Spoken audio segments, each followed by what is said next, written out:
났든지 1층 거실에서 2층 안방으로 올라가 버렸습니다. 아침도 못 먹고 점심때가 돼도 아내가 내려올 생각을 안 하는 것이었습니다. 그래서 남편이 아이를 올려보내도 내려올 생각을 안 하고, 곰곰이 생각해 보니까 성경을 사랑하는 내 아내에게는 성경으로 이 문제를 풀 수밖에 없다. 그래서 2층 안방 앞에 올라가서 녹화했습니다. 그리고 성경 구절을 암송했습니다. 볼지어다 내가 문 밖에 서서 문을 두드리노니 누구든지 내 음성을 듣고 문을 열면 내가 그에게로 들어가.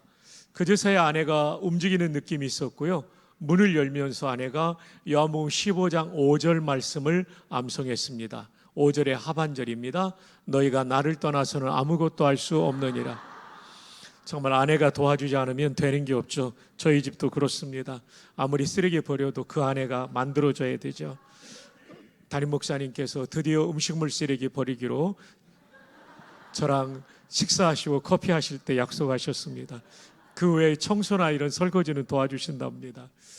우리 장로님도 하실 거죠? 이미 하고 있습니까? 예, 감사합니다. 우리 젊은 남편들도 하고 계시죠? 네, 서로 도와가면서 행복하게 사시면 좋겠습니다. 자, 오늘 말씀은 하나님 나라 모습, 교회 모습인데 슬라이드를 좀 띄워주시기를 바랍니다. 그거 먼저 들어가기 전에 하나님 말씀에는 세 가지가 있습니다. 말틴 루터가 기록된 말씀인 성경, 선포된 말씀인 설교, 보이는 말씀인 성찬, 성찬도 성령님의 인도 가운데 참여하면 십자가가 보이기 때문에 하나님 말씀이라고 그랬습니다. 여기서 선포된 말씀인 설교를 강조하려고 합니다. 왜냐하면 설교가 무시되는 시대에 살고 있기 때문에. 조금 길게 설명하면 설교하지 말라는 말을 하는 시대니까요. 설교를 인문학 강의 정도로 생각하는, 또는 좋은 말 정도로 생각하는 시대에 살고 있기 때문이죠. 자, 데살로니가 교회에 바울 사도가 전한 말씀이죠. 이러므로 우리가 바울과 선교팀, 신라 등이 하나님께 끊임없이 감사함은 너희가 데살로니가 교회가 우리에게 바울과 신라 등에게 들은 바 하나님의 말씀을 받을 때에, 들은 바 하나님의 말씀은 설교를 가리킵니다. 설교를 받을 때에 사람의 말로 받지 아니하고, 바울의 말이야 신라의 말이야 받지 아니하고 하나님의 말씀으로 받음이니, 설교를 하나님의 말씀으로 받음이니 진실로 그러하도다. 진짜 그랬다는 거죠. 그 결과가 무엇입니까? 이 말씀이 또한 너희 믿는 가운데서 뭐 한다고요? 역사하느니라. 히스토리가 아니라 워킹 된다는 거죠. 작동된다는 거죠. 설교가 여러분의 영혼을 움직이며 여러분의 인생에 작동되기 위해서 중요한 것은 설교를 목사님 말 정도로 생각하면 안 됩니다. 목사님을 통하여 주시는 하나님의 말씀으로 받기를 축복합니다. 우리 개혁신학의 유명한 학자 가운데 한 분이 쥐리히에서 종교개혁 시대에 중요한 역할을 했던 하인리 블링거라는 분입니다. 블링거가 제2 스위스 신앙고백서를 썼는데 그 1장에 보면 설교에 대해서 이렇게 말해주고 있습니다. 대부분의 신앙고백서는 1장이 성경입니다. 성경에 대한 믿음이 잘못되면 신앙이 다 무너지기 때문이죠. 그래서 성경이 기본이라는 이 성경의 이 계단에 있는 기준이라는 이 말씀은 아주 중요한 얘기죠. 근데 이 하인리 블링거가 쓴 제2 스위스 신앙고백서에는 성경뿐만 아니라 설교에 대한 내용이 신앙고백서에 나옵니다. 독특한 거죠. 한번 읽어볼까요? 시작.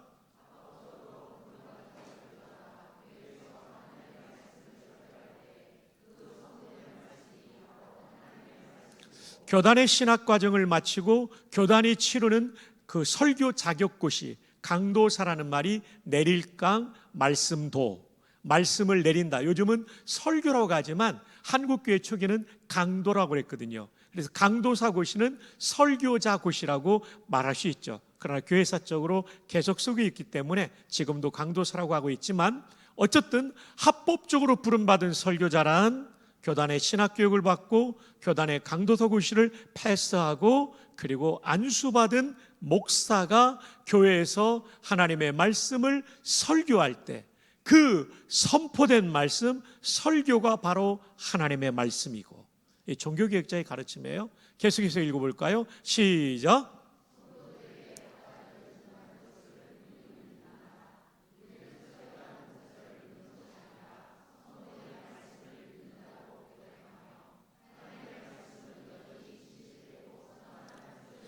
지금 설교하고 있는 저도 연약한 한 인간입니다.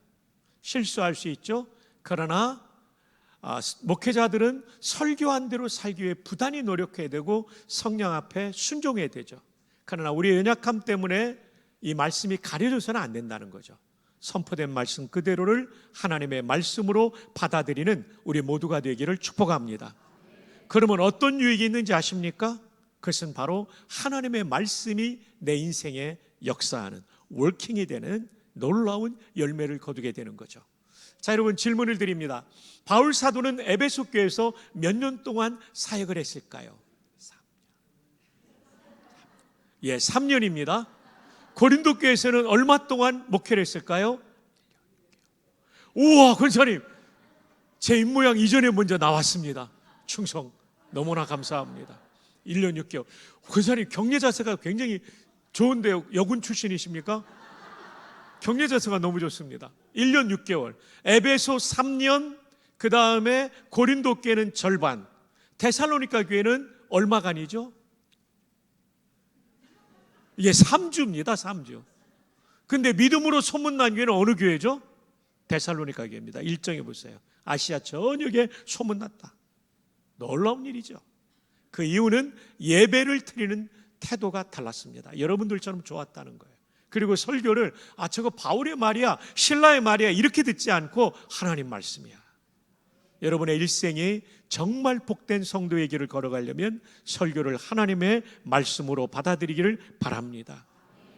우리 목사님은 성경을 성령님의 인도 가운데 해석하고 전하시는 좋은 설교자이십니다. 그럴 때 우리는 정말 하나님의 말씀으로 받는 게 중요하죠. 그래서 이 제2스위스 신앙고 백서는 라틴어로 쓰여졌습니다. 라틴어란 동양권의 한자 같은 언어입니다. 서양권에 배운 사람의 언어가 라틴어고 이 라틴어에서 영어 단어가 많이 나오게 되는데요. 어쨌든 이 제2스위스 신앙고 백서도 라틴어로 쓰여졌는데 바로 이 부분입니다. 프라이디카티오, 주격입니다. 선포, 베르비, 말씀의, 대의, 하나님의 말씀의 선포, 여기가 주어부입니다. 에스트 비동사입니다. 베르붐 데이, 하나님의 말씀이다. 선포된 하나님의 말씀은 곧 하나님의 말씀이다. 교회사의 유명한 개혁신학의 가르침입니다. 설교는 한번 따라합시다. 설교는 선포된 하나님의 말씀입니다. 잘 들으면 내 영혼과 인생이 살아납니다. 아멘. 자, 좋은 교회는 어떤 교회인가? 하나님 나라 모습을 가득 가진 교회가 좋은 교회입니다. 근데 성경에 보면 하나님 나라를 세 가지로 설명하고 있습니다. 첫 번째, 죽어서 가는 하나님의 나라. 헬라어로 파라데이소스 하는데 여기서 영어의 파라다이스, 낙원이라는 말이 나오게 되죠. 낙원은 뭐냐면 사전적인 정의를 보면 이 지구상 위에 있는 복된 장소라고 돼 있죠. 분명히 존재하는 장소입니다. 십자가 상의 강도가 한 말씀이죠. 누가복음 23장. 예수여 당신의 나라에 임하실 때에 나를 기억하소서. 짧은 신앙 고백인데 예수께서 이르시되 내가 진실로 내게 이르노니, 진실로라는 말을 예수님이 쓸 때는 강조 구문입니다. 아멘, 레고, 휘민, 헬라 원어로 그렇게 되는데요. 아멘이 그렇게 되기를 바란다는 뜻도 있고 진실로라는 뜻도 있어요. 진실하신 예수님이 진실로를 쓸 때는 아주 힘주어 강조하는 것이죠. 그 강조한 내용이 뭡니까? 오늘 네가 나와 함께 어디에 있으리라? 낙원에 있으리라. 천국의 다른 표현입니다. 오늘 간다, 오늘 간다. 내일 가는 게 아니고 오늘 갑니다. 십자가상의 강도는 정말 나쁜 일 하다가 십자가형을 당한 거니까 얼마나 나쁜 사람이에요? 그럼에도 불구하고 예수님의 십자가의 보혈로 지금 적어도 천국 간 줄 믿습니다. 연옥은 없어요. 천주교가 말하는 연옥은 비성경적입니다. 연옥이 있다면 이 강도가 가야 돼요. 연옥이란 신앙이 부족한 사람이 거기 가서 죄 씻고 그 다음 낙원 천국 가는 중간 단계거든요. 없어요. 있다면 이 사람이 가야 됩니다. 십자가상의 강도가. 잘못된 천주교의 교리라고 말할 수 있습니다. 오늘 네가 나와 함께 낙원에 있으리라. 자, 그런데 여러분, 그 사람의 신앙 고백이 짧은 한 문장이에요. 예수여 당신의 나라에 임하실 때 나를 기억하소서. 아니, 저 짧은 한 문장이 구원받을 만한 신앙 고백인가? 예, 맞습니다. 당신 의라는 소유격에 주목해야 됩니다. 그 나라의 소유권자 왕이 예수님이라는 거고, 유대 개념의 왕은 메시아 개념이 있기 때문에 예수님을 메시아로 고백하는 거죠. 그래서 단박에 강조하시면서 오늘 네가 나와 함께 낙원 천국에 있으리라. 죽어서 가는 하나님 나라 천국이 있죠. 바울 사도는 로마의 지하 감옥에서 순교를 앞두고 디모데후서를 씁니다. 그는 로마의 박해 상황에서 이렇게 말하죠. 주께서 나를 모든 악한 일에서 건져내시고 이 박해 핍박의 상황에서 건져내시고 또 그의 천국 헤븐리 킹덤에 들어가도록 구원하시리니 죽어서 갈 천국을 그는 바라보고 있었던 것입니다. 루이스 볼콥이라는 신학자는 죽어서 가는 천국을 예수님의 승천을 설명하며 우리에게 이렇게 소개하고 있죠. 함께 읽어주십시오. 시작.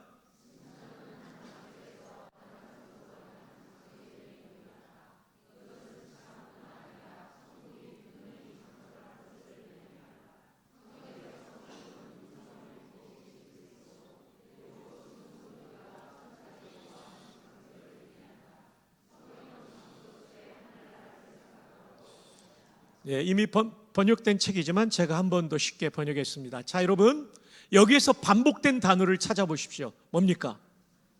이야, 여러분들 정말 문해력이 좋습니다. 바로 찾네요. 장소입니다. 여기서 우리는 무엇을 기억해야 되냐면 죽어서 가는 천국이 상상의 어떤 나라가 아니라 실제 플레이스로, 장소로 존재한다는 사실입니다. 승천하실 때 부활의 몸을 입고 승천하셨기 때문에 인성을 입고 계신 그리스도와 천사들, 앞서간 성도들이 계신 그곳, 우리도 언젠가는 그곳에 가게 될 줄 믿습니다. 두 번째, 종말에 임하는 하나님 나라, 새하늘과 새 땅이죠. 요한계시록 마지막에서 두 번째 장에 나오죠. 또 내가 새하늘과 새 땅을 보니 처음 하늘과 처음 땅이 없어졌고 바다도 다시 있지 않더라. 완전히 새하늘과 새 땅이 임하게 됩니다. 그런데 거룩한 성 새 예루살렘이라고 새하늘과 새 땅, 종말에 임하는 하나님 나라를 설명하고 있죠. 거룩한 성 새 예루살렘. 왜냐하면 하나님의 임재가 충만하며 그것은 예배의 공동체이기 때문입니다. 하늘에서, 하나님께로부터 하늘에서 내려오니 그 준비한 것이 신부가 남편을 위하여 단장한 것 같더라. 우리 아내들이 가장 아름다웠던 순간은 웨딩드레스를 입었던 순간 아닐까요? 그것처럼 종말에 임하는 하나님 나라는 완벽한 아름다움이 있다는 거죠. 그렇다고 해서 정지된 아름다움이 아닙니다. 만물을 새롭게 하느라는 현재 동사가 진행의 의미가 있기 때문에 분초마다 새로운 기가 막힌 종말에 임하는 새하늘과 새 땅을 우리는 경험하며 영원한 삶을 누리게 될 줄 믿습니다. 세 번째로는 현재 여기에서 경험하는 하나님 나라입니다. 높은 산이 거친 들이 초막이나 궁궐이나 내 주 예수 모신 곳이 그 어디나.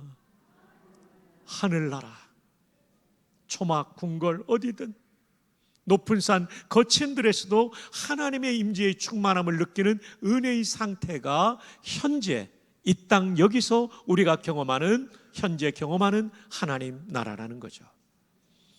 이것이 오늘 본문에 나오는 로마서 14장 17절에 나오는 하나님 나라, 이것은 현재 경험하는 하나님 나라입니다.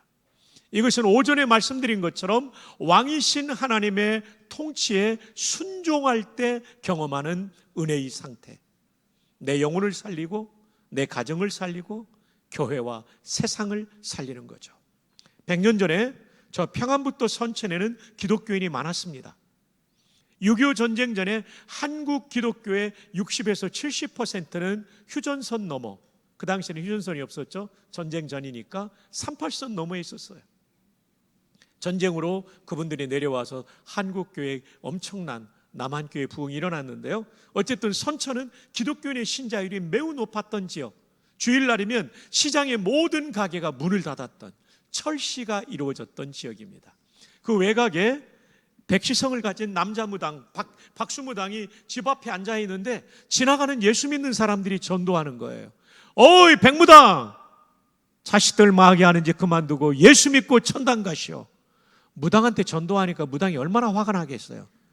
야 이놈들아, 천당이든 백당이든 니들이 나가라 하고 쫓아버렸는데, 글쎄 밤에 잠을 자는데 이 소리가 계속 들려와서 잠을 잘 수가 없는 거예요. 할 수 없이 주일날 교회를 나가게 됩니다. 온 가족을 이끌고 이 백무당이 교회를 나갔어요. 선교사님이, 담임 목사님이었는데 그분이 전한 복음을 듣고 온 가족이 예수님을 믿게 됩니다. 근데 이 집의 아들 중에 정말 총명한 아들이 있었는데 믿음이 잘 자라고 있었어요. 성경을 가르치면 잘 이해하고 소요리 문답을 가르치면, 소요리는 중화요리하고 다릅니다, 여러분.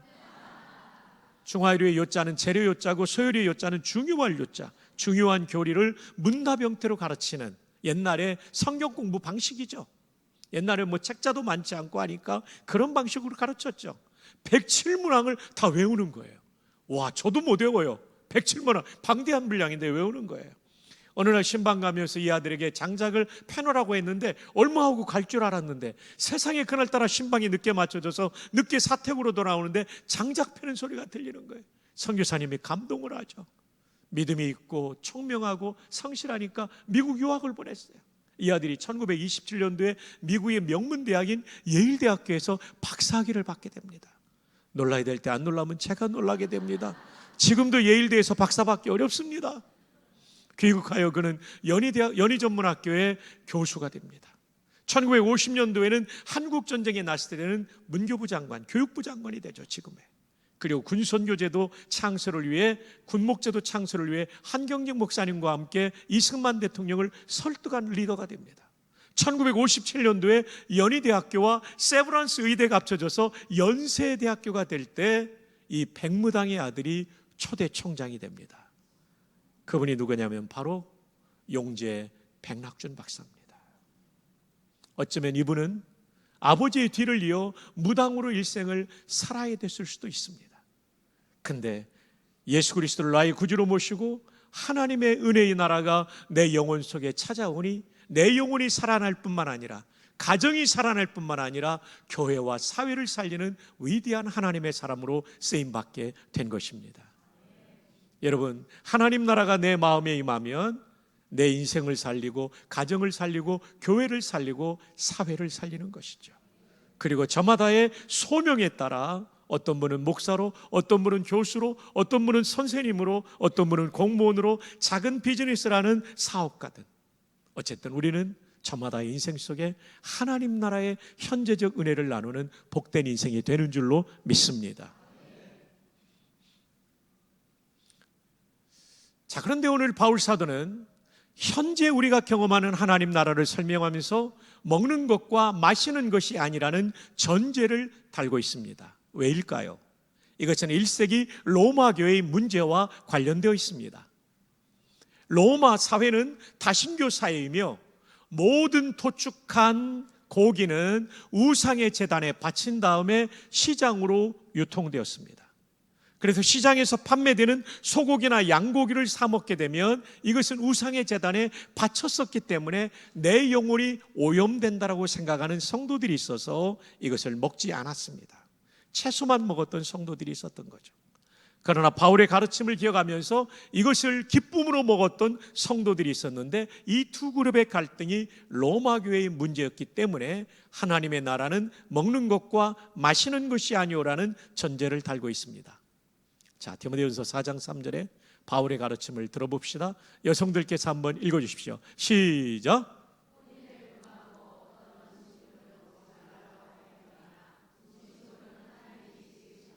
어떤 음식물은 먹지 말라고 할 터이나 시장에서 유통되는 소고기, 양고기 등의 육류의 음식을 먹지 말라고 할 것이지만 음식물은 하나님이 지으신 바니 소나 양 다 하나님이 지으셨다는 거죠.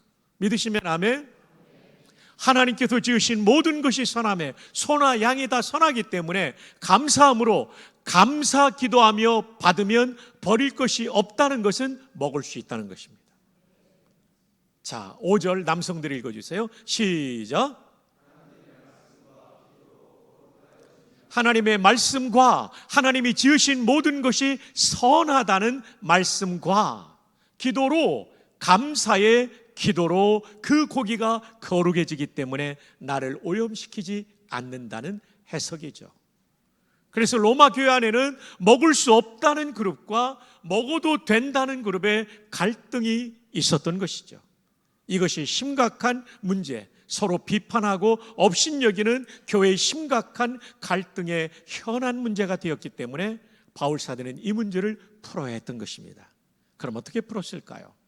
하나님의 나라라고 하는 본질적인 주제로 항상 고수들은 현안의 문제를 본질로 풀어가죠. 종교개혁자들이 외쳤던 매우 중요한 표현은 본질로 돌아가자. 라틴어로 아드 폰테스인데 아드는 어디까지라는 전치사고 폰테스는 셈이라는 명사입니다. 전치사 명사구죠. 아드 폰테스는 직역하면 셈까지, 풀이하면 근원까지, 한 번 더 풀이하면 본질로 돌아가자. 그들이 외쳤던 본질은 성경이었습니다. 왜냐하면 중세의 교회가 성경을 제대로 가르치지 않아서 미신적인 종교 행사가 넘쳐났기 때문에 공회와 사람의 가르침을 하나님의 말씀과 동일한 수준으로 놓았기 때문에 중세의 교회는 암흑 속에 빠질 수밖에 없었습니다. 주의 말씀은 내 발의 등이요 내 길의 빛이니이다. 성경이 떠나면 교회는 어두워지게 되는 것이죠. 그래서 종교개혁자들이 본질로 돌아가자, 아드 폰테스는 성경으로 돌아가자라는 뜻입니다. 그런데 그 성경의 본질 중에 하나가 하나님의 나라죠. 바울은 하나님의 나라로 로마 교회의 갈등의 문제, 시장에서 유통되는 고기를 먹느냐 마느냐의 문제를 풀어가고 있는 것입니다. 그렇다면 하나님의 나라는 어떤 나라입니까? 먼저 의의 나라라고 말합니다. 한번 따라해 볼까요? 하나님 나라는 의의 나라입니다. 의라는 단어가 성경에서 세 가지 의미로 사용됩니다. 첫 번째로는 칭의, 믿음으로 의롭다함을 받는 것이죠. 두 번째는 정의, 불의한 죄를 저지르지 않고 바르게 성경의 진리대로 사는 것이죠. 세 번째로는 관계적 의, 하나님과 내가 올바른 관계에 놓인 상태를 의라고 말하는데 본문에서는 세 번째 의미입니다. 영어로는 전부 이 세 가지 의미가 righteousness라는 단어로 쓰였고 헬라어로는 디카요시네라는 단어로 쓰였습니다. 그럼 관계적 의가 본문의 의미라면 어떤 뜻일까요? 나와 하나님과의 올바른 관계에 놓였을 때 의롭다, 이렇게 말하는 거죠. 하나님 나라의 하나님은 왕이시기 때문에 관계적 의를 누리기 위해서는 내가 반드시 종의 위치에 서야만 관계적 의를 누릴 수가 있는 것이죠. 다윗은 이렇게 고백하죠. 정말 깜짝 놀랄 일 아닙니까? 이스라엘 최고의 왕이었던 다윗이 나보다 더 높은 왕이 있다는 겁니다. 그리고 나와 이 나라의 진정한 주인은 하나님이라는 거죠. 그리고 영원히 주의 이름을 송축, 찬송한다라고 말하죠. 이 송축이라는 단어는 너무나 중요하기 때문에 기말고사에 나올 만한 단어입니다. 이거는 꼭 기억해 주시기를 부탁을 드립니다. 히브리 말로는 바라크라고 합니다. 한번 따라해 볼까요? 바라크.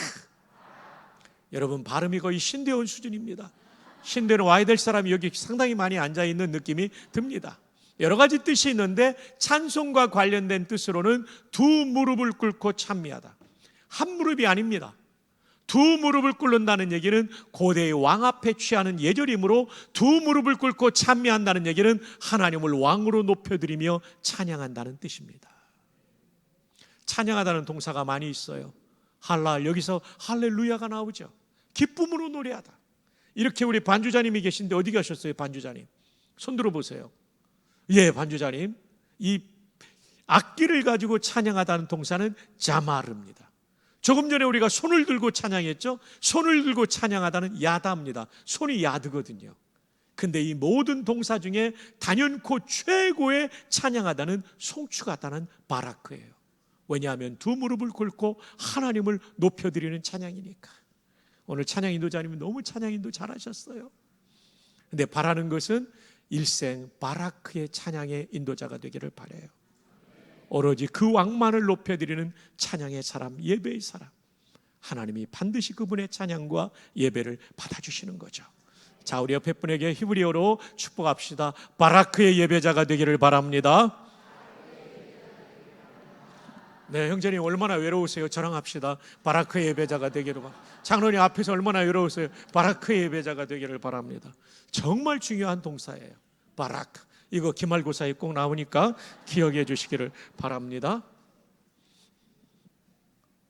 현재적 하나님 나라를 경험하는 비결은 하나님을 왕으로 모시고 종으로 사는 것. 오전에 우리가 받았던 말씀이죠. 그래서 컴퓨터를 위한 기도문 한 번만 더 반복하도록 하겠습니다. 잊어버렸을 테니까 메모리에 있는 우리 프로그램 암호를 거룩하게 하옵시고, 거룩이 구별되다는 뜻인데 이 패스워드가 노출되면 큰일 나잖아요. 그죠? 지금 쿠팡에서 하여튼 문제가 일어났는데요. 우리 메모리에 있는 우리 프로그램 암호를 거룩하게 하옵시고, 운영체계에 임하옵시고, 명령이 모니터에서 이룬 것 같이 프린터에서도 이루어지이다. 모니터에는 떴는데 프린트가 안 되면 큰일 나잖아요, 자매들. 그죠? 우리 10대 자매들 같은데 청신대학교는 담임 목사님 말씀하신 대로 꼭 와야 되는 학교입니다. 명령이 모니터에서 이룬 것 같이 프린터에서도 이루어지이다. 오늘날 우리에게 일용할 데이터를 주옵시고 파일의 에러를 사하여 주십시고 우리를 다운에 들게 하지 마옵시며 다만 정전해서 구하옵소서. 대개 CPU와 하드와 USB가 컴퓨터께 영원히 있사옵나이다. 엔터. 컴퓨터 정말 우리 도구에 불과하죠. 제가 부산에서 목회할 때 출장 오면요, 김포공항에서 내려서 9호선 타고 그 코엑스역까지 가요. 그러면 대부분이 다 스마트폰 합니다. 스포츠, 연애, 드라마 보는 분, 85세도 넘어 보이는 할머니가 너무나 열심히 해서 제가 궁금했어요. 저 어른은 뭐를 보실까? 화투장을 넘기고 계셨습니다. 전 국민이 스마트폰에 빠져 있죠. 이 스마트폰에 종이 되죠. 그리고 우리나라는요, 횡단보도에도 그 횡단보도 신호등이 바닥에도 있잖아요. 왜냐하면 하도 스마트폰 보니까 저거 불빛 보고 빨간불이는 거 아닌가를 확인하도록 그렇게 돼 있잖아요. 요즘은요, 참새들도 허수아비인가 사람인가 구분하는 기준이 스마트폰을 들고 있으면 사람이고, 스마트폰 안 들고 있으면 허수아비라는 얘기도 있지 않습니까? 여러분, 정말 우리 기쁠 때 뭡니까? 한 주일에 한 번씩 스마트폰이 뜨잖아요. 지난주보다 20분 더 사용했습니다. 아닙니다. 지난주보다 20분 덜 사용했습니다. 이 우리 점점 줄여갈 수 있기를 주님의 이름으로 축복합니다. 아멘이. 저 발코니 층은 안 하고 있다는 사실을 아십니까? 아멘. 우리 네 분들이 다 앉아있으면 너무 좋습니다. 아기도 안고 있고. 와, 발코니 층에 계신 분들 여러분을 사랑합니다.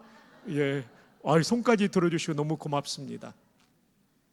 컴퓨터를 위한 기도문. 자, 우리 고대의 좋은 종 4가지가 없다고 그랬죠. 첫 번째 뭐였죠? 자기 뜻. 두 번째 자기 돈. 세 번째 뭐죠? 자기 자녀. 네 번째 자기 목숨입니다. 그런 의미에서 좋은 종놈 되세요. 좋은 청년 되세요. 한 번 더 우리 축복합시다. 우리 장로님 좋은 종놈 되시기 바랍니다. 권사님 좋은 종년 되시기 바랍니다. 좋은 종놈 되시기, 좋은 종년 되시기 바랍니다. 좋은 종놈 되시기 바랍니다. 장로님 좋은 종놈 되시기 바랍니다. 좋은 종놈 되시기 바랍니다. 우리 형제님 좋은 종놈 되시기 바랍니다. 좋은 종놈 되시기 바랍니다. 우리 권사님이십니까? 좋은 종년 되시기 바랍니다. 우리 부목사님께서 이 줄 긴 걸 갖다 줘서 얼마나 고마운지 몰라요. 여러분, 제가 일생을 이제 제가 전도사로부터 하면 형님 목사님보다는 제가 단독 목회 경험이 짧지만 전도사부터 하면 40몇 년 되거든요. 44년쯤 됐나요? 성경을 보면서 핵심이 이 종이에요. 이 종으로 살면 반드시 은혜 받아요.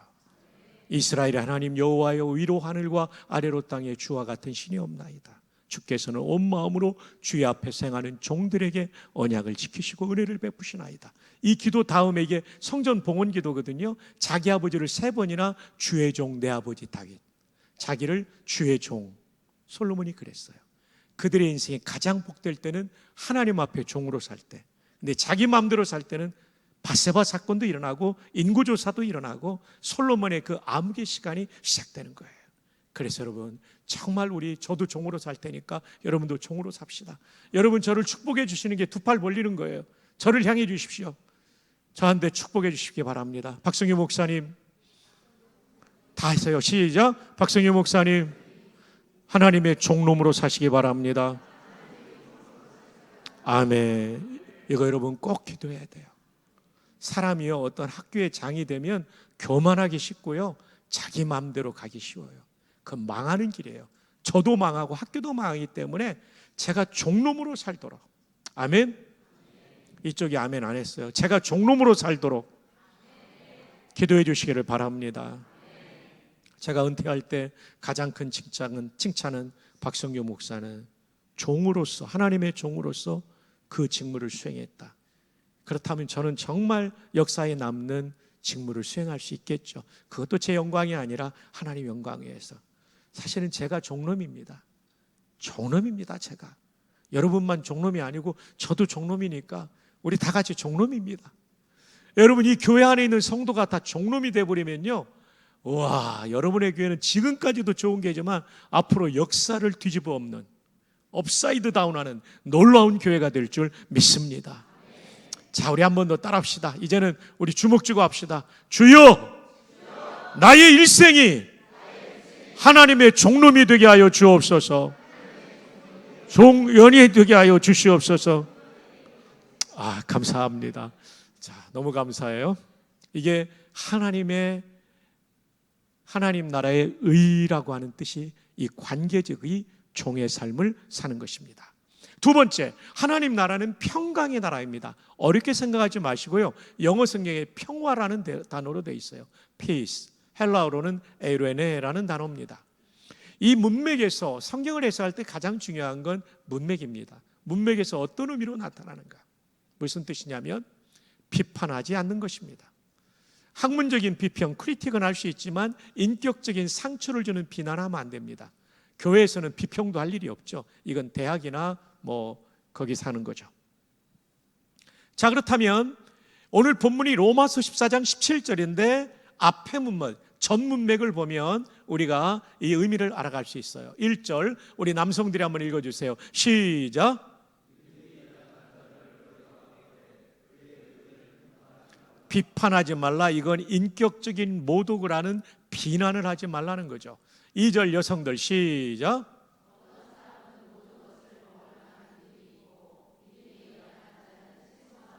고기를 먹을 수 있는 사람이 있는가 하면 고기 못 먹고 믿음이 연약한 자, 바울의 가르침을 기억하지 못하는 자는 채소만 먹는 거예요. 이게 지금 로마 교회 문제를 선명하게 드러낸 문맥이죠. 그러니까 성경을 읽을 땐 전후 문맥을 잘 살피는 게 중요하죠.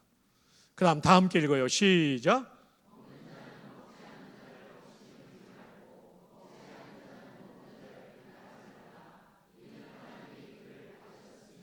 먹는 자, 성숙한 사람은 먹지 않는 자, 그것도 못 먹어 업신여기지 말라. 이것도 비난이에요. 먹지 않는 자, 그 믿음이 연약한 자는 먹는 자, 그 왜 영혼이 온되게 먹으세요, 드세요. 그러면 안 돼요. 이렇게 하면서 비난을 했다는 거죠. 이래서 교회가 혼란스럽게 됐다는 거죠. 업신여김과 비난을 통해서. 사실 업신여김도 비난의 한 종류죠. 이렇게 하지 말아야 되는 이유가 뭐냐? 이는 하나님이 그를 받으셨습니다. 사실 우리가 잘못한 거대로 하나님 앞에 평가받는다면 우리가 예배드릴 사람이 몇 명이 되겠어요? 박성규 목사도 불가해요. 하나님이 우리를 용납해 주셨기 때문에. 그래서 교회에서 정말 중요한 것은 용납하는 것이죠. 나와 다른 사람, 진리의 문제가 아니면 용납해야 되는 거죠. 여러분, 이 문장은 루퍼투스 멜데니우스라는 독일 신학자의 명문입니다. 어떤 상황 속에서 이 말이 나왔냐면 종교개혁 100년 후에 이 유럽이 피로 물들었어요. 전쟁이요, 우크라이나 전쟁이 4년 이렇게 되잖아요. 그게 아니고 이 전쟁은 30년이나 갔어요. 서양 역사 속에 그때까지 전쟁으로 볼 때 가장 참혹했던 전쟁. 이때 유럽을 치유하는 메시지가 이거였어요. 본질적인 것에는 일치를, 비본질적인 것에는 자유를, 모든 것에는 사랑을. 정말 아주 성경의 그 가치를 잘 드러내고 있는 메시지죠. 이것을 우리 교회로 대입해 볼까요? 교회의 본질은 무엇입니까? 신구약 성경 66권은 정확무한 하나님의 말씀이다. 두 번째, 사도신경을 어기면 이단이 됩니다. 사도적 신앙을 계승한 사도신경은 본질로 고백하고 믿고 받아들여야 되죠. 세 번째, 웨스트민스터 신앙 고백은 대한예수교 장로회 총회 우리 합동의 표준 문서입니다. 표준이란 신학과 신앙의 표준입니다. 이것은 본질로 받아들여야 됩니다. 마지막 네 번째 본질은 대한민국의 수만 명의 목사님 가운데 우리 김옥봉 목사님, 정말 하나님께서 고르고 빼신 목사님을 우리 교회 담임 목사님으로 세워주셨기 때문에 목사님의 목회 철학을 본질로 받아들이고 일치를 보여야 될 줄 믿습니다. 그 외의 것은 비본질적인 것입니다. 자유를 줘야 되죠. 젊은이들이 금발로 블론드로 염색하고 왔을 때 그 뭐라고 하면 안 됩니다. 젊은이들이 힘들어요. 여러분, 흰머리 검은 물들이나 검은 머리 노란 물들이나 그게 그거 아닙니까? 제가 존경하는 형님이 한 30년 전쯤에 아들이 사춘기 방황할 때 금발로 블론드로 염색을 하고 온 거예요. 저녁 먹고 교회를 가려는데 아들이 학교에서 돌아오는데 금발이니 이 형님이 얼마나 놀랬겠어요. 우리 교단이 30년 전만 해도 얼마나 보수적입니까? 지금도 보수적인데 담임 목사 아들이 그러니까 이 형님이 충격을 받은 거예요. 그런데 화를 내면 이 아이가 실족하고 뛰쳐나갈 것 같으니까 잠깐 기도하고 아들의 어깨에 손을 얹고 이런 명문으로 아들을 격려했습니다. 아들아, 머리는 노랗게 물들어도 가슴은 예수로 물들기를 바란다. 이 형님이 굉장히 성격이 불같은 분이라서 혼날 줄 알았는데, 아버지한테 혼날 줄 알았는데 아버지가 그렇게 말하니까 은혜가 된 거예요. 몇 주에 다시 검은 물 들이고 왔더래요. 그리고 미국 유학을 거쳐 우리 총신대 신대원에 들어와서 공부하고 지금 좋은 목사님이 되어 있어요. 여러분, 비본질적 것에 자유를 주면 젊은이들이 살아나고 다음 세대가 살아나는 거죠. 저는 결혼하고 제일 힘들었던 게 먹는 문제였습니다. 저희 집은 튀김, 부침개 이런 거 좋아하는 집이에요. 근데 제 아내는 채소, 담백한 거 좋아하는 집이에요. 와, 결혼하고 상이 올라오는데 맨날 풀만 올라오더라고요. 어느 날 풀이 과도하게 많았어요. 그래서 제가 왜 이렇게 올라왔냐고 그 부침개 해보니까 건강에 안 좋다고 안 해주는 거예요. 그래서 어느 날 진짜 많이 올라오고 제가 화가 나가지고 그랬어요. 와, 오늘은 숲이 올라오는구나. 그 다음에는 지금까지도 아내가 잊지 못하는 상처의 말을 했어요. 좀 이따 뱀 나올 것 같다. 여러분, 이런 말을 해서는 안 됩니다. 정말 이런 말은 조심해야 됩니다. 이게 평생 상처가 될 수 있습니다. 그런데 30여 년이 지나 오늘 제가 저희 집안에 아버님도 고혈압 뇌졸중으로 돌아가시고 어머님도 평생 고혈압 드시다가 약 드시다가 돌아가셨어요. 근데 저희 6남매 가운데 둘째 누나하고 저만 고혈압이 없어요. 이 나이에도 65세에도 제가 120, 80 그 주변을 왔다 갔다 하고 제가 한 학기에 2번씩 대학생들하고 헌혈할 수 있는 건강이 주어져 있어요. 이건 하나님의 은혜인 동시에 풀을 먹인 제 아내의 공로라고 생각합니다. 콩이나 두부, 멸치 이런 건 해줬지만 제가 좋아하는 건 안 해줬어요. 그러나 본질적인 영양소를 잘 채워줬기 때문에 지금까지도 건강한 거죠. 오늘 아침에도 국군 도수체조하고 팔굽혀펴기, 오늘은 제가 80개, 20개씩 끊어서 80개 하고 이렇게 오늘 또 여기 왔습니다. 이 나이에도 제가 허리가 이렇게 반듯하고 한 것은 이게 운동을 늘 하기 때문이에요. 이게 다 풀을 먹인 제 아내의 공로라고 생각합니다. 건강의 본질적인 요소는 다 채워줬지만 그러나 제가 생각하는 것, 그것은 좋지 않기 때문에 안 해준 거죠. 그래서 제가 비본질적인 것에 자유를 주니까 건강을 얻은 것이죠. 여러분, 교회 안에서 정말 중요한 것은 아까 말씀드린 신구약 성경 66권은 정확무원 하나님의 말씀이다. 그리고 웨스트민스터 신앙고백, 사도신경, 담임 목사님 목회 철학 외에는 자유를 줄 때 더 많은 사람이 우리를 통하여, 우리 공동체를 통하여 예수님을 구주로 믿게 되는 역사가 일어날 줄 믿습니다. 옆에 있는 분에게 하이파이브 합시다. 비본질적인 것에 자유를 줍시다. 비본질적인 것에 자유를 준다는 한 단어가 헬라어로 아디아포라입니다. 이것이 기독교 윤리학의 중요한 단어로서 이것은 중간고사에 나올 수 있는 문제입니다. 아디아포라의 뜻은 구별할 수 없는이라는 뜻이에요. A를 선택해도 죄가 되지 않고 B를 선택해도 죄가 되지 않는 그것입니다. 본문에 대입하면 시장에는 파는 고기를 사 먹어도 죄가 되지 않고 사 먹지 않아도 죄가 되지 않아요. 먹는 건 문제 아니에요. 오히려 비난을 통해 업신여김을 통해 형제자매를 실족시키는 것이 죄가 되는 것이죠. 김정한 목사님은 59년도에 결혼하고 1959년도에 우리나라에 미국 여성을 데리고 귀국하셨어요. 지금의 트루디 사모님이죠. 풍요로운 미국의 딸이 1959년도, 제가 태어나기 2년 전입니다. 진짜 우리나라 가난했거든요. 1인당 GDP가 100불도 안 될 때였을 거예요. 얼마나 힘들었겠어요. 그것도 수원에 정착을 하셨죠. 근데 살면서 힘들었던 건 다른 게 아니라 치약이었어요. 지금은 튜브가 플라스틱 튜브라서 중간을 눌러짜도 괜찮은데 옛날엔 알루미늄으로 돼 있거든요. 중간을 눌러짜면 밑에가 좀 남아가지고 이게 좀 아까운 거예요. 김장한 목사님 가난한 집에서 자라났기 때문에 밑에서부터 감아가지고 올려놓으면 누군가 들어가서 중간을 꾹 눌러준다. 또 감아 돌리면 몇 번 하다 보니까 좀 화가 났어요. 그러지 말라고. 근데 또 그렇게 돼 있는 거예요. 몇 번 싸우다가 새벽기도 하는데, 장환아, 너 때문에 태평양을 넘고 이 가난한 대한민국에 왔는데 그 치약 가지고 싸우냐? 아, 그렇구나. 깨닫고 안 싸우니까 지금까지 잘 사시는 거죠. 이런 게 아디아포라예요. 여러분 부부의 치약은 무엇입니까? 최근에 부부싸움한 사람 손들라고 안 할 테니까 이거 적용하면 돼요. 아디아포라. 그거 본질 아니면요, 그거 가지고 너무 그러지 마세요. 부인이 좀 짜게 음식을 만들면 반찬 좀 덜 먹고 물 좀 더 마시면 돼요. 남편이 양말을 좀 잘 펴가지고 그 세탁실에 넣어놓으면 좋은데 둘둘 말아가지고 넣어놓는 사람도 있거든요. 안 되면 그냥 내가 펴면 돼요. 네. 여러분, 비본질적인 것에 자유를 주시면 거기에 평화가 깃들어요. 교회도 비본질적에서 자유를 줘야 평화가 깃들고, 하나님의 은혜의 나라가 경험하는 건 평화가 깨지면 다 빠져나가요. 평화가 깨지면, 갈등이 있으면 은혜가 안 돼요. 다 빠져나가요. 그게 정말 중요한 게, 교회 안에서는 업신여김과 비난을 해서는 안 돼요. 자, 그런 의미에서 우리 전후자의 아디아포라를 한번 가지고 하이파이브를 합시다. 아디아포라. 아, 너무 잘하고 계세요. 한 번 더. 아디아포라. 예, 비본질적에서 자유예요.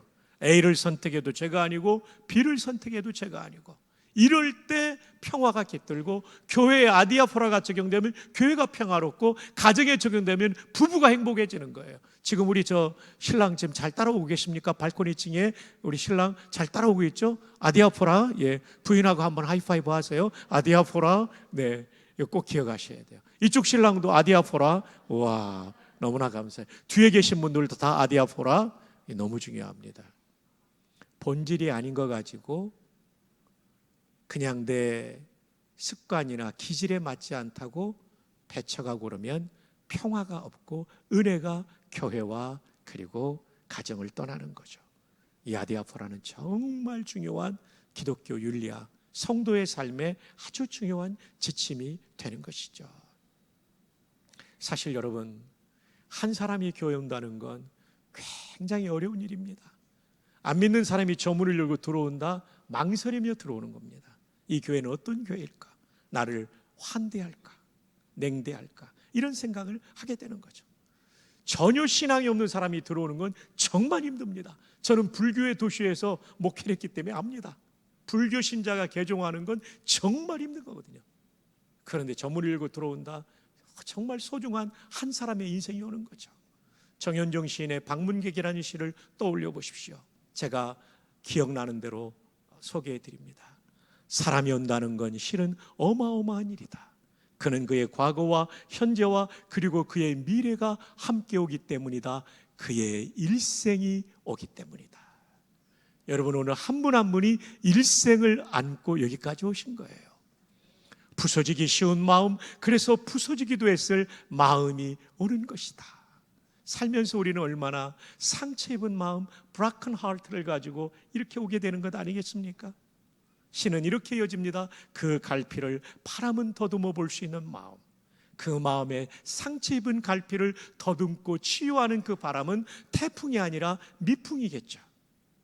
여러분, 태풍은 휩쓸어 가고요, 미풍은 상쾌하게 만들고 치유가 일어나죠.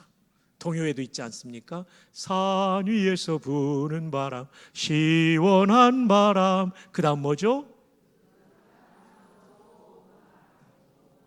세상에, 여러분의 수준이 이렇게 높으세요? 저는 솔직히 고백하는데, 어느 교회 가서 이거 설교하는데 가끔 설교하다 보면 준비하지 않은 게 떠오르는, 이 동요가 떠올라서 시작을 했는데 그 바람이 생각이 안 나는 거예요. 그 바람은 좋은 바람, 고마운 바람. 우리 할머니 권사님도 다 기억하시네. 와, 이분들은 초등학교를 굉장히 우수한 성적으로 졸업한 분들이죠. 그 바람은 좋은 바람, 고마운 바람. 이것을 떠올리신 분들은 정말 상을 받아야 되는데 제가 준비한 게 없어서 본인이 본인에게 이번 주 안에 큰 상을 내려주시기를 바랍니다. 네, 아주 잘하셨어요. 그 바람은 좋은 바람, 고마운 바람. 저도 어릴 때 뒷동산에 뛰어 올라가면 충렬탑이 있는 데였어요, 대전에. 그러면 그 야산이니까 높지도 않아요. 근데 어릴 때는 좀 높아 보이잖아요. 그럼 헐떡거리면서 뛰어 올라오면 그 미풍이, 이 산에 그 바람이 불어올 때 얼마나 상쾌하고 좋았는지 몰라요. 그 갈피를 바람은 더듬어 볼 수 있는 마음. 내 시의 마지막은 이렇게 끝납니다. 내 마음이 그런 바람을 흉내낸다면 필경 환대가 될 것이다. 우리가 오고 오는 수많은 새 가족들, 아니 그 이전에 우리 기존의 멤버들, 현재의 우리 가족들이 상처 입은 마음으로 주일마다 참여할 때 또는 예배 때 올 때마다 이런 환대하는 공동체가 되기를 바랍니다. 그 갈피를 더듬어 볼 수 있는 그런 바람이 된다면 필경 환대가 될 것입니다. 유명한 구약 신학자 중에 월터 브루그만이 있습니다. 그분은 하나님 나라의 공동체는 환대 공동체라고 했습니다. 하나님은 환대하시는 분이죠. 누가복음 15장에 탕자가 올 때 하나님 아버지의 마음을 보여주고 있는 아버지가 나오지 않아요? 멀리서 기다리다가 내 아들 발견하고 달려가서 거지가 되어서 돌아온 그 아들, 그 수많은 유산을 다 탕진해버리고 돌아온 아들한테 다른 말 하지 않고 환대하잖아요. 잔치를 벌이고 옷을 입히잖아요. 세상적인 아버지 같았으면 진짜 개 패듯 패가지고 쫓아버릴 수도 있었겠죠. 요즘은 반려견들이 있기 때문에 이 말하면 안 되는데요, 죄송합니다. 아니면 야 이놈아, 그 많은 돈을 다 잃어버리고 오다니 너 그 절반이라도 찾기 전에는 집에 돌아올 생각하지 마라. 이런 아버지도 있을 수 있는데 이 하늘아버지는 그런 분이 아니에요. 달려가서 거지가 돼서 냄새나는 그 아들을 끌어안고 그저 끌어안고 이 아들을 입히고 먹이고. 와, 우리 평택중앙교회가 이런 환대 공동체가 되기를 축복합니다. 환대 공동체, 그러기 위해서 우리는 평화로운 공동체, 비난하지 않는 공동체, 지적질하지 않는 공동체, 업신여기지 않는 공동체, 모두를 존중하며 환대하는 공동체, 거기에 하나님 나라 은혜가 쌓이게 될 줄 믿습니다. 자, 함께 읽어볼까요? 고린도전서 8장 8절 시작.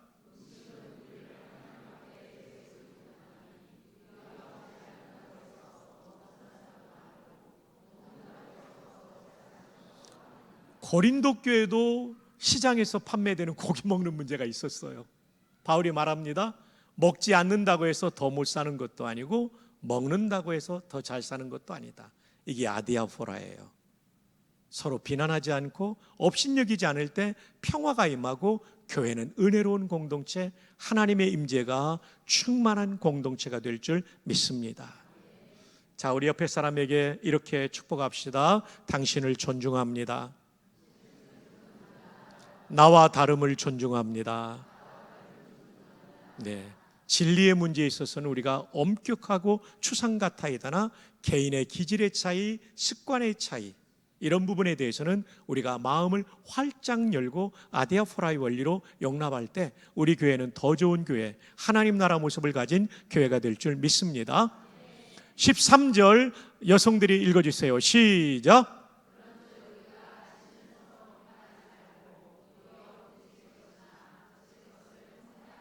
네, 비판하지 말자. 다시는 하지 말자. 우리가 비판하면 장애물 설치해서 넘어뜨리는 것이라는 거죠. 형제들 시작.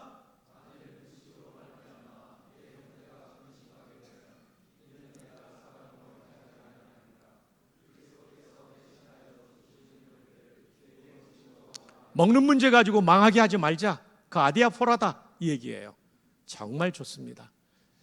자, 이제 마지막 세 번째 하나님 나라는 희락의 나라, 기쁠 자, 즐거울 낙자.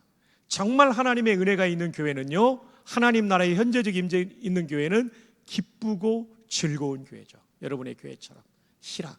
오늘 점심도 정말 맛있게 먹었습니다. 오늘 점심 만드신 분 한번 손 들어주세요.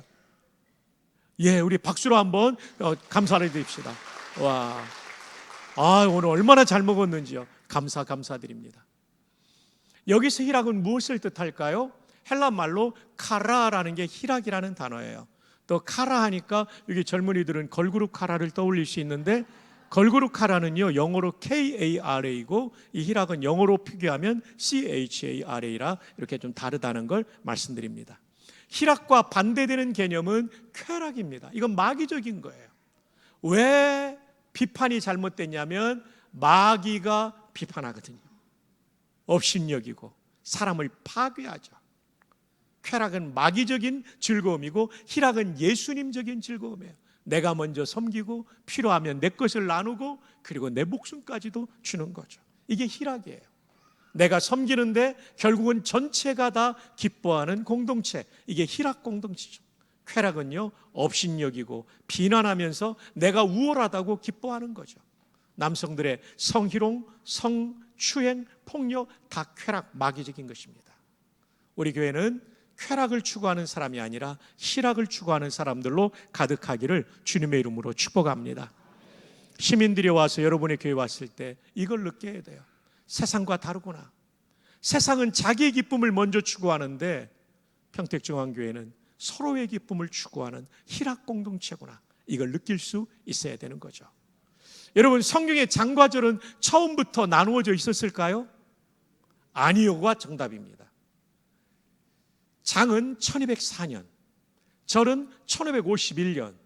그래서 성경이 기록될 당시에 예수님께서 구약 성경을 인용할 때 이사야 25장 6절 한 번도 그렇게 인용한 적 없어요. 이사야의 글에, 모세의 글에, 다윗의 시편에 장과절이 없었다는 것입니다. 그러므로 성경을 읽을 때 오늘 본문이 14장이지만 내용이 15장까지 연결될 수 있어요. 오늘 본문이 바로 그런 본문입니다.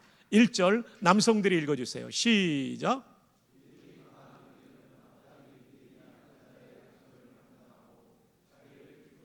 자기를 기쁘게 하는 게 쾌락입니다. 쾌락. 참 우리 평택중앙교회는 성도들이 다 함께 열심히 읽네요. 남성들도. 2절 여성들 시작.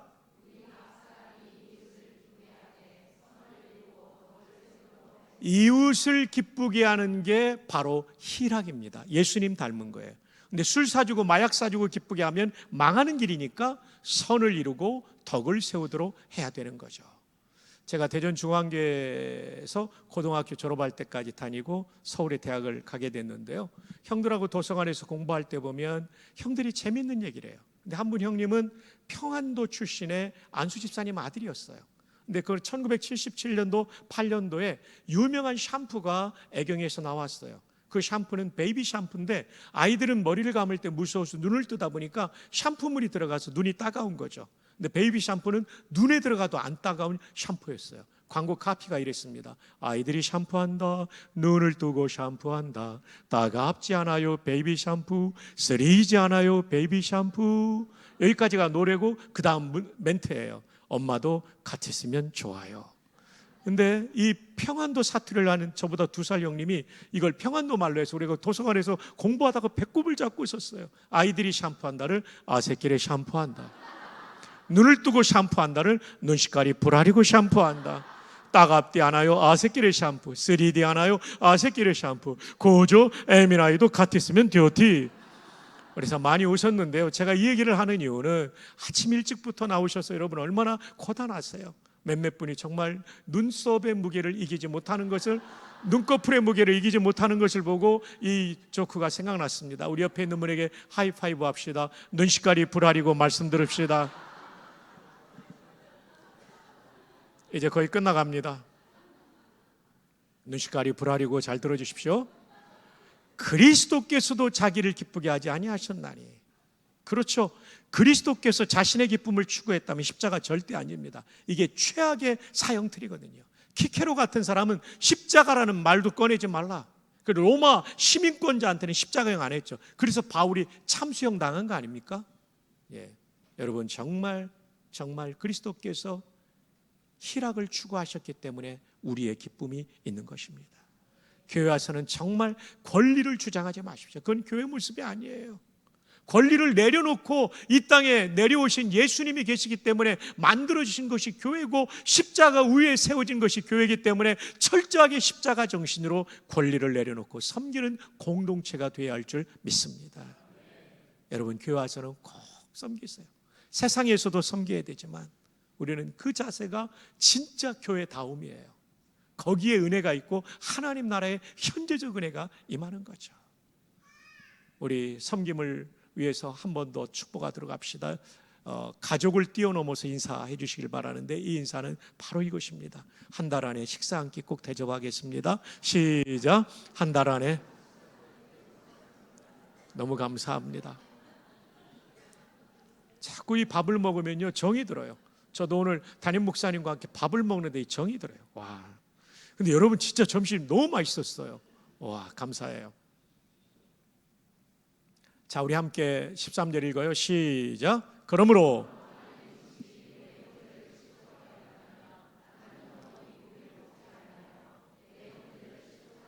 네, 아디아포라 너무 중요해요.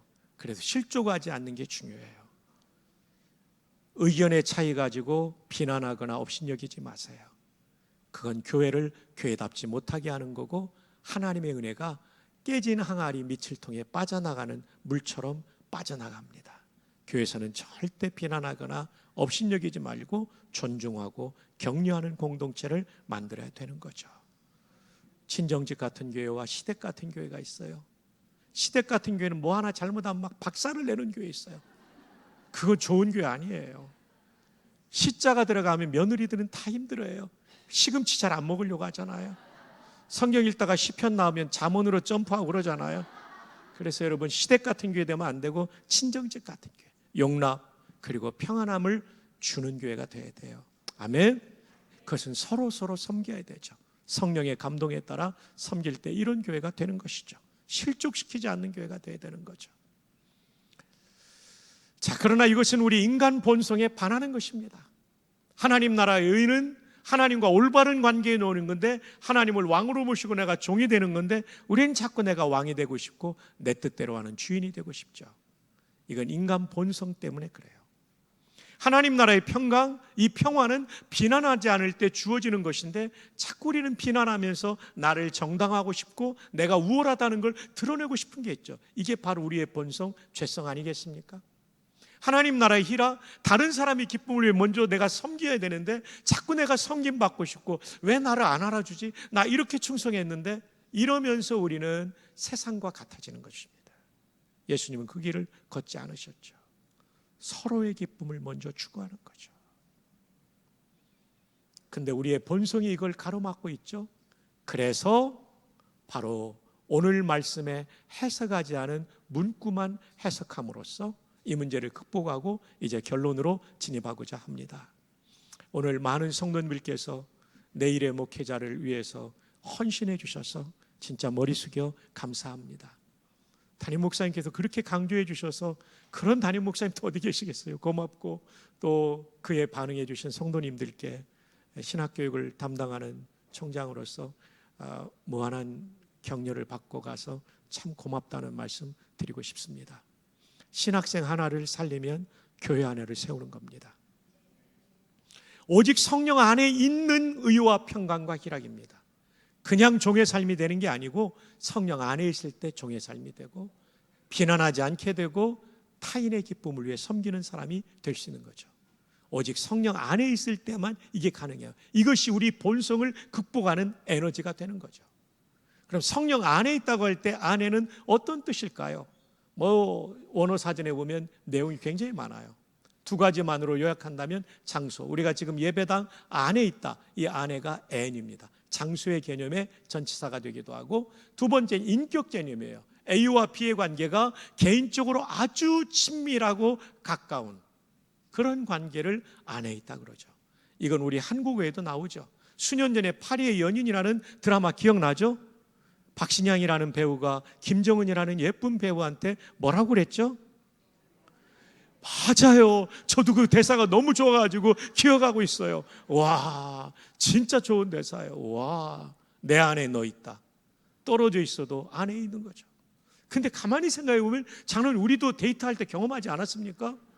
장로님 말씀 잘해야 됩니다 지금. 네, 우리 다 경험했다고요. 저도 흑석동에 제 아내를 내려다주고 죄송합니다. 저 명일동에 내려도 흑석동에 집을 가다 보면 버스 타고 가는데 달이 떠 있으면요, 달을 우두커니 보다 있으면 제 아내의 얼굴이 막 그 안에서 나타났어요. 더 심각한 경우는 밥을 먹는데 숟가락에서 그 여인의 얼굴이 나타났어요. 여러분 다 경험했던 겁니다. 저만 아니고. 그때 제가 전도사 때예요, 권사님. 그래도 하나님 앞에 너무 죄송하더라고요. 하나님 묵상하기보다 김혜웅 묵상을 너무 많이 해가지고 주여 죄송합니다 그랬던 기억이 납니다. 내 안에 넣어 있는 거죠. 성령 안에 있다가 이런 뜻으로 이해하면 명쾌합니다. 성령님이 좋고 함께 하시는 시간이 즐겁고, 그리고 성령님의 뜻에 따라 살고 싶은 게 성령 안에 있다. 그럼 어떻게 가능합니까? 이렇게 공동체 예배에 나올 때 성령님과 가까워져요. 그리고 개인의 경건의 시간이 중요합니다. 매일의 순간. 그 다음 마지막 세 번째로 중요한 것은 순종할 때 우리는 성령님과 가까워집니다. 우리의 일생 이렇게 성령 안에 거하는 복이 있기를 축복합니다. 세 가지를 실천하기를 축복합니다. 이제 결론입니다. 하나님 나라 모습, 교회 모습. 지금도 평택중앙교회가 좋은 교회인데 더 좋은 교회가 되기 위해서 하나님 나라 모습을 더 많이 가질 수 있기를 축복합니다. 어떻게요? 하나님은 나의 왕, 나는 종. 이거 꼭 기억하십시오. 나는 종놈이다. 박성규 목사도 종놈이라고 했다. 예. 그리고 여성들은 종. 네. 권사님 제 크게 해주셔서 고마워요. 오전부터. 자, 우리 모든 여성들 시작. 네, 그걸 기억하시면 좀 충격적이지만 잊어버리지 않으실 것 같아요. 두 번째로는 평화의 나라. 교회 안에서 절대 비난하지 마십시오. 용납하고 하나님의 우리를 받아준 것처럼 아디아포라의 원리를 기억해야 된다는 거죠. 종의 삶은 바라크의 찬송을 기억하고 평화의 이것은 아디아포라를 기억. 비본질적인 것에 자유를 줘야 돼요. 비난하지 말아야 돼요. 그리고 세 번째로는 내 기쁨보다 옆에 있는 성도의 기쁨을 먼저 추구하고, 그러면요 이곳이 하나님 나라의 은혜가 가득한 천국의 예고편을 경험하는 나라가 될 줄 믿습니다. 이 일을 위하여 성령 안에 거하는 복이 우리 모든 성도님들에게 있기를 바랍니다. 먼 훗날 제가 다시 여러분의 교회를 방문할 때 이런 모습으로 가득한 성도님들을 뵐 수 있기를 소망합니다. 기도하겠습니다.